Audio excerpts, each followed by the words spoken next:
हमारी दास्तानों के अंदर जो सुपर नेचुरल एलिमेंट्स, जिन, भूत, परियां, चुड़ैलें, ये सारी की सारी जो हैं, ये फैंटेसी हैं और ये मैजिक रियलिज्म नहीं है।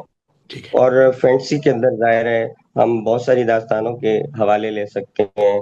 तिलिस्म होश रुबा का हवाला ले सकते हैं, बेताल पचीसी का ले सकते हैं, आराइश महफिल का ले सकते हैं, और अल्फ्रेडो वगैरह वगैरह वगैरह। हमारे अब जितनी बहुत हैं। बुकें चली गई हैं वो सारी उसकी झैल में, फैंटेसी की झैल में आएंगी, मैजिक रियलिज्म की झैल में नहीं आएंगी। ठीक है।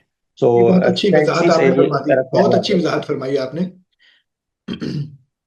एक छोटी सी बात ये तो भी फरमाइएगा, अब जी एक जी साथ ये भी, कि मसलन अब जब अभी आपने मार्केस का नाम लिया, और जाहिर है हम सब ये समझ जानते हैं जो उर्दू अदब के तालिब इल्म हैं या वैसे ही अदबियात के जो तालिब इल्म हैं, कि जो मार्केज है वो आइकन है एक तरह से जादुई हकीकत निगारी का, और उसी से ये सारा हुआ। जी जी तो उसका जो नावल है अभी जो आपने फरमाया, 100 ईयर्स ऑफ सॉलिट्यूड या तन्हाई के 100 साल के नाम से, जिसका तर्जुमा भी उर्दू में हुआ, तो एक जी दो जी छोटे छोटे एलिमेंट्स हमें बता दीजिए तालिब इल्मों के समझने के लिए, कि मसलन कौन सी वो हकीकत बयान करता है और उसके साथ कौन सी मावराए हकीकत है जिसको वो ब्लेंड जी करता जी। है, तो इस अमल को हम कहेंगे कि ये मैजिक रियलिज्म हो गया है। अच्छा, मिसाल लेते हैं हम। अब जब थोड़ी सी मिसाल जाहिर है कि फिर हो सकता है कि समझ आ जाए। जी जी। मिसाल के तौर पर एक ऐसा कमरा है, एक ऐसा कमरा दिखाया गया है ठीक है। कि जिसके अंदर हमेशा मौसम बहार रहता है। ठीक है। यानी जब भी आप उसके अंदर दाखिल होंगे तो एक ही मौसम होगा। या इसी तरह अगर बारिश बरसना शुरू होती है तो वैसे जो हकीकी दुनिया है उसमें बारिश बरसे तो ज्यादा से ज्यादा कुछ घंटे बरसेगी, या 2 दिन लगातार होती रहेगी, 3 दिन होती रहेगी। लेकिन अगर यही बारिश 4 माह, 6 दिन और 25 दिन होती रहे, 4 माह, 6 दिन, 25 या 24 घंटे होती रहे, तो ये हकीकी तो नहीं है, हाँ। ठीक है। ये तो हकीकी है, नहीं है। हाँ, बिल्कुल सही, लेकिन बिल्कुल सही, बिल्कुल लेकिन सही। जब ये सेटिंग में आएगा उस नॉवल के अंदर तो पढ़ने वाला यूं ही समझेगा कि जैसे ये हकीकी तौर पर हो हुआ रही है। है। तो इसको हम मैजिक रियलिज्म कहेंगे। बहुत अच्छा, बहुत अच्छा। इसी तरह बहार का मौसम अगर किसी नॉवल के अंदर पूरा साल रहता है तो ये है। फिर कुछ कल्चरल मिथ्स होती हैं, उनके ऊपर लोग इस तरह से यकीन करते हैं कि जैसे ये वाकई ही सच है। मिसाल के तौर पर लातीनी अमेरिका के अंदर या यूरोप के अंदर जब हम तहजीबों का मुताला करते हैं तो वहाँ 3 बड़ी तहजीबें हैं। बिल्कुल इसी तरह जैसे हमारे यहाँ मेसोपोटामिया की तहजीब है मशरिक में, या इजिप्शियन है, या ग्रीक है, या इंडस सिविलाइजेशन है। तो वो उनके यहाँ माया सिविलाइजेशन है, इनका सिविलाइजेशन है, एजिटिक सिविलाइजेशन है, जो कि कोलोनाइजर के आने के बाद उसकी जितनी भी रवायत थी उसको तय तय कर दिया गया, उसको खत्म कर दिया गया। तो उसके अंदर एक मिथ मौजूद है कि आप अगर अपनी करीबी तरीन किसी रिश्तेदार के साथ शादी करेंगे तो उससे जो बच्चा पैदा होगा उसके पीछे एक छोटी सी दुम होगी।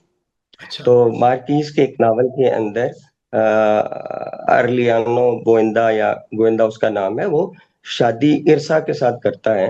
और जो इरसा की माँ है वो नहीं चाहती कि ये शख्स मेरी बेटी के साथ जिनसी हम इंटरकोर्स करें, ताकि इससे जो पैदा होने वाला बच्चा हो उसके पीछे दुम ना हो।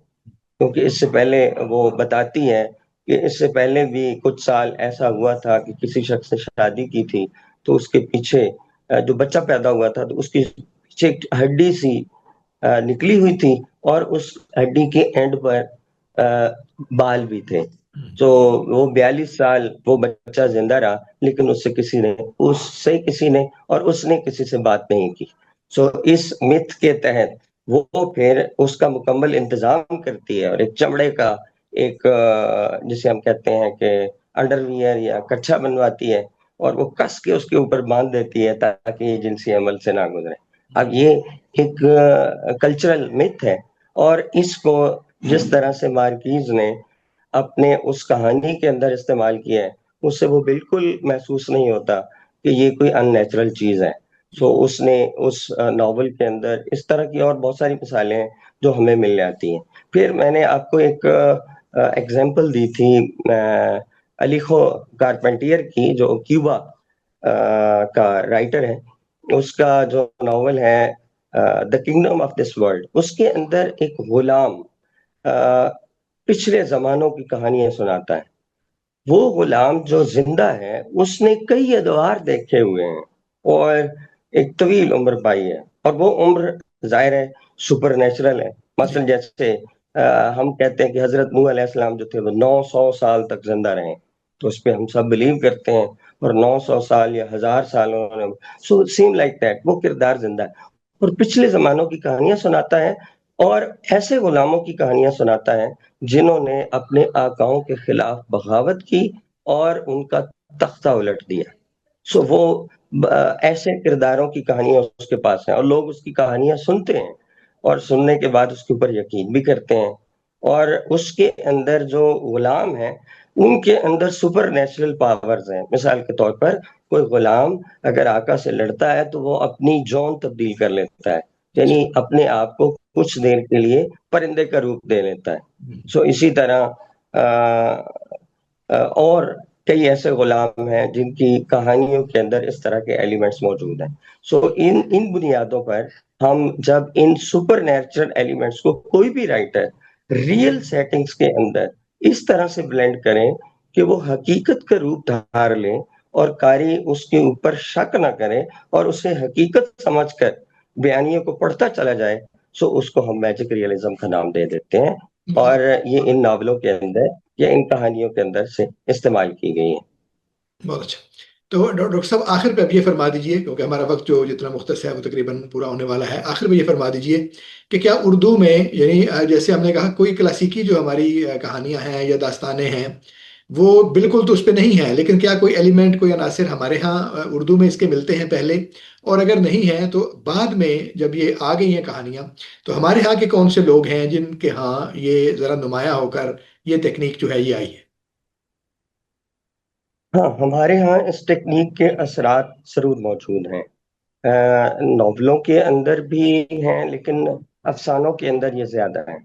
ख़ास जी। तौर पर मैं हवाला दूंगा इंतज़ार हुसैन का। ठीक। इंतज़ार हुसैन के वो अफसाने जो इब्तदाई दौर में लिखे गए वो उसकी झैल में बिल्कुल नहीं आते। उनके अंदर ये टेक्निक वो इस्तेमाल नहीं कर। लेकिन अगर आप उसका मजमूआ शहर अफसोस पढ़ेंगे, उनके उस शहर अफसोस के अंदर कई ऐसे अफसाने हैं जिनके अंदर ये टेक्निक जो है, इसके कुछ एलिमेंट्स जो हैं वो उसने इस्तेमाल किए हैं। इसके अलावा एक राइटर हमारे यहाँ लखनऊ से उनका ताल्लुक है, नैयर मसूद।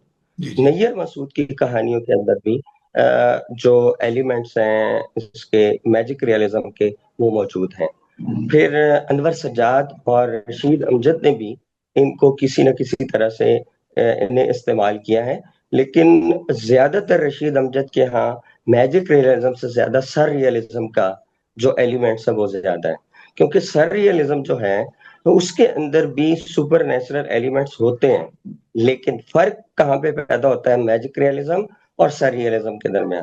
सर रियलिज्म जो है वो साइकोलॉजिकल एक जो कैफियत होती है उसको वो बयान कर रहा होता है सर वो रियलिज्म, रियल नहीं है और मतलब। उसका ताल्लुक वो रियल नहीं है। जी। और साइकोलॉजिकल जब वो चीजों को बयान करता है तो उसका ज्यादा ताल्लुक जो है वो ह्यूमन माइंड के सब कॉन्शियस से जाकर जुड़ता है, यानी लाशऊर के साथ।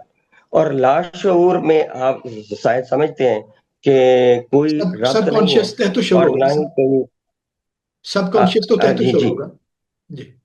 सब अनकॉन्शियस अच्छा, अनकॉन्शियस की मैं अनकॉन्शियस, बात कर रहा लाशूर। ठीक हूँ। है। अनकॉन्शियस कहते हैं, अनकॉन्शियस की बात है। सो बिल्कुल। अनकॉन्शियस के साथ जाकर जुड़ता है, और अनकॉन्शियस का जब इजहार करते हैं सो उस वक्त आपके सामने जो है वो सर रियलिज्म जो है वो उभर कर सामने आता है। उसमें ख्वाब की कैफियत हो सकती है, क्योंकि ख्वाब का ताल्लुक भी इंसान के अनकॉन्शियस के साथ जुड़ा हुआ है। बिल्कुल ठीक। और जिस तरह से ख्वाब के अंदर चीजें टुकड़े टुकड़े होकर और अपनी असल शक्ल में मौजूद नहीं होती, और उनका ताल्लुक नेचर के साथ भी नहीं होता।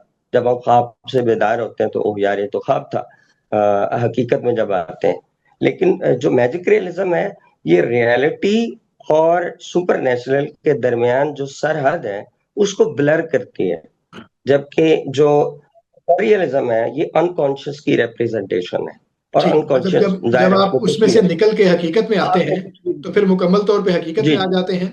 और जब तक लाशौरी कैफियत जी, में होते हैं उस वक्त जो है वो कैफियत होती है जिसका बयान हो रहा है। बहुत अच्छा। हाँ जी, उसका बयान हो उसको हम बहुत सररियलिस्टिक कहेंगे। मिसाल के तौर पर आपने अगर शम्सुर रहमान फारूकी का नॉवलेट पढ़ा हो, जिसके अंदर एक कब्जे जमा। आदमी हाँ, कब्ज़े ज़मा, एक आदमी ख्वाब की सी कैफ़ियत में है और जी उसके बाद वो एक कब्र के अंदर उतरता है और कब्र के अंदर एक नई दुनिया जो है, वहाँ पर उसका इंकशाफ होता है और कई साल वो पीछे की तरफ सफ़र कर जाता है। हाँ तो अब ये आप इसको अगर गौर करेंगे, तो ये सररियलिस्ट ज़्यादा है, क्योंकि ये हाँ ख्वाब की कैफ़ियत और ख्वाब में ज़ाहिर है कुछ भी हो सकता है और कारी उसको बिल्कुल ठीक और हकीकत हाँ, उसको समझ रहा हो, ख्वाब ही क्योंकि समझता ख्वाब है, है, हकीकत नहीं इसलिए समझता। यानी ख्वाब ही पढ़ने वाला समझता है, उसको उसको ख्वाब को हकीकत नहीं ख्वाब ही पता। समझता है, उसको हकीकत नहीं समझ रहा। ख्वाब ही लेकिन समझता जादुई हकीकत है और निगारी उसको में हकीकत जो कुछ बयान किया जा रहा है उसको हकीकत हकीकत समझ समझता है। हकीकत समझता है। बहुत यहाँ से जो है वो डिफरेंस क्रिएट हो जाता है।